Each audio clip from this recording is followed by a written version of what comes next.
Assalamualaikum warahmatullahi wabarakatuh. Perkenalkan, saya mahasiswa dari Universitas Hairun Ternate, Fakultas Ekonomi dan Bisnis. Nama saya Javier Aymar dengan NPM 003 kelas 3A. Di sini saya akan memenuhi tugas UTS pada mata kuliah Ilmu Statistika dengan menjelaskan apa itu ANNOVA.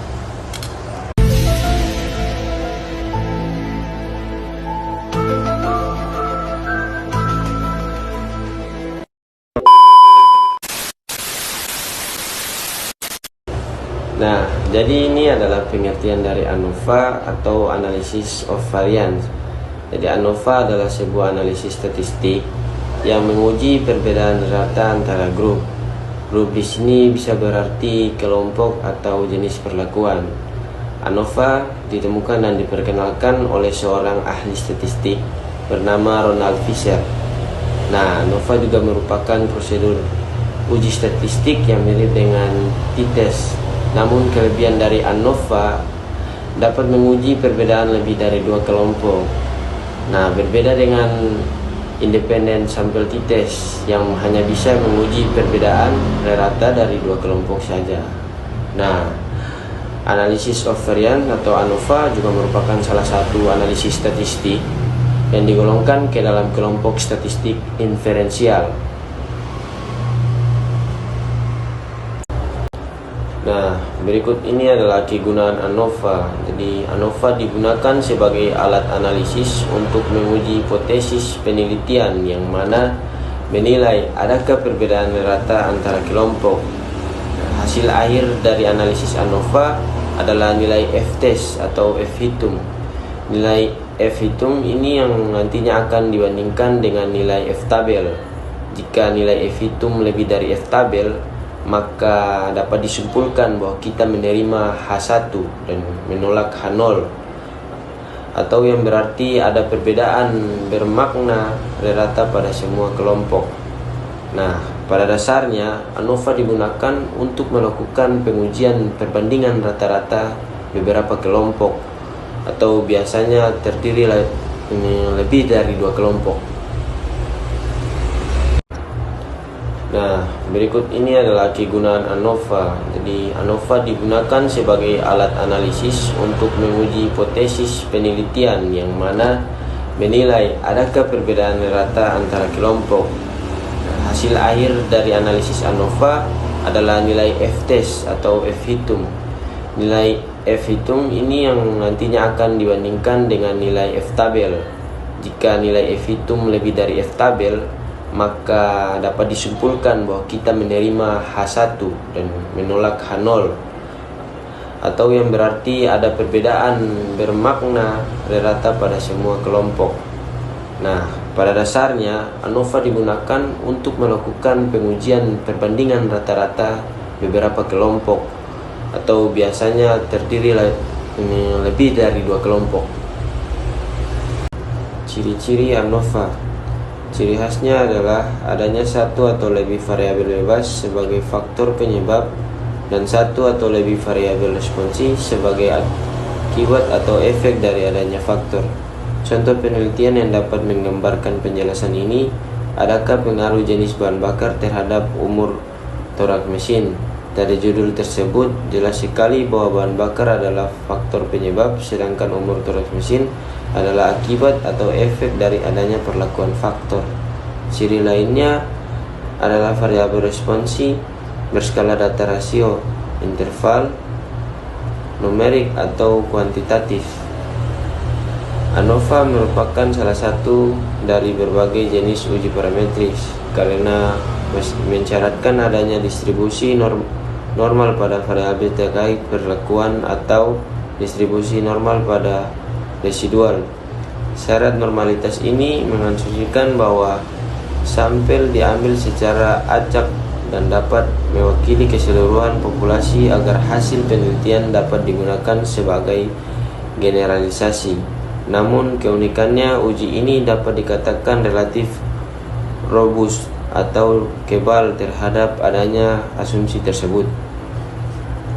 ANOVA terbagi menjadi dua, yaitu ANOVA satu arah dan ANOVA dua arah. ANOVA satu arah atau one way ANOVA, tujuannya dilakukan ANOVA satu arah adalah untuk membandingkan dua rata-rata lebih yang akan digunakan untuk menguji kemampuan generalisasi.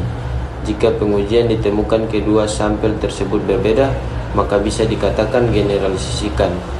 ANOVA satu arah digunakan untuk menguji perbedaan di antara dua atau lebih kelompok di mana hanya terdapat satu faktor yang dipertimbangkan. Sebagai contoh, membandingkan pupuk organik yang berbeda terhadap peningkatan hasil produksi kentang. ANOVA dua arah atau two-way ANOVA. ANOVA dua arah digunakan untuk menganalisis data yang memiliki dua variabel bebas atau faktor.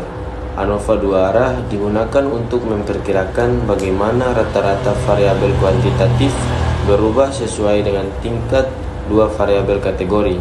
ANOVA dua arah juga digunakan saat Anda ingin mengetahui bagaimana dua variabel independen dalam kombinasi mempengaruhi variabel dependen. Jadi singkatnya, ANOVA satu arah berfungsi untuk menganalisis data yang hanya memiliki satu variabel bebas atau karena satu faktor.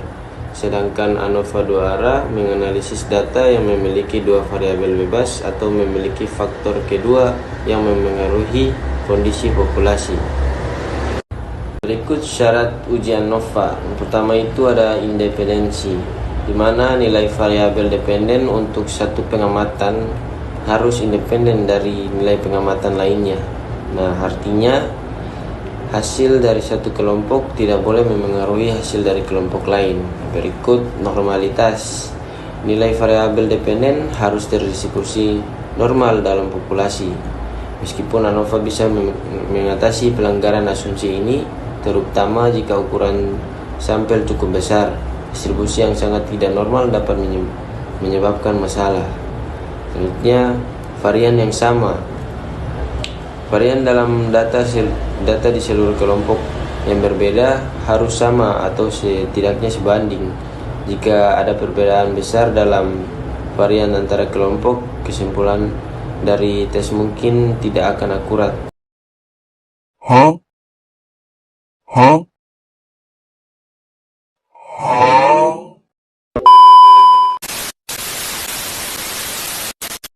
Selanjutnya ada kontinuitas.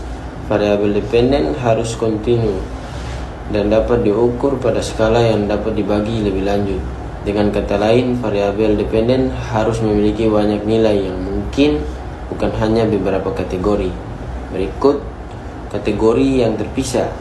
Variabel independen harus dalam kategori atau kelompok yang terpisah. Misalnya jika menguji pengaruh jenis makanan pada berat badan, jenis makanan adalah variabel independen yang terpisah menjadi kategori seperti sayuran, buah, daging, dan sebagainya. Nah, berikut syarat yang terakhir. Model faktor. Ada dua model faktor yang dapat digunakan dalam ANOVA, yaitu model faktor tetap dan model faktor acak. Model faktor tetap menggunakan set distrik dari level untuk faktor, seperti menguji 3 dosis obat yang berbeda. Sementara model faktor acak menarik nilai level secara acak dari semua nilai variabel independen yang mungkin. Sekian penjelasan materi tentang ANOVA dari saya. Kurang lebihnya saya mohon maaf. Terima kasih sudah menonton. Wabillahi taufiq wa hidayah. Assalamualaikum warahmatullahi wabarakatuh.